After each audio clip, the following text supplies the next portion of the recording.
Be sure to read and follow the safety guidelines to protect your computer from potential damage and ensure your personal safety. For more information about safety guidelines, see the owner's manual at dell.com/support. Before you begin, turn off the computer and disconnect all the attached peripherals. Before proceeding, ensure your computer is in service mode.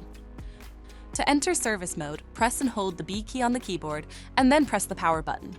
Now, the computer will boot up and the owner tag information is displayed on the screen. Press any key to proceed. The computer will emit 3 short beeps and shut down, indicating it has entered the service mode. Loosen the captive screws holding the base cover in place. Using a plastic scribe, pry the base cover from the palm rest assembly, starting at the top edge and working your way around to release it from all sides. Now, lift the base cover from the palm rest assembly.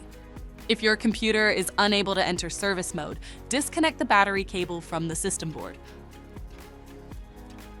To remove the wireless card, identify and unlatch the wireless card, loosen the screw and remove the latch, disconnect the cables and lift the card out of the system. To reinstall the wireless card, place it back in the system. Reconnect the cables and install the latch. Tighten the screw and relatch the card to the system. If the battery cable was disconnected earlier, make sure to reconnect it to the system board.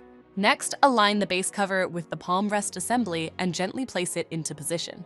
Tighten all required screws to secure the base cover in place. To exit service mode, connect the AC adapter and press the power button.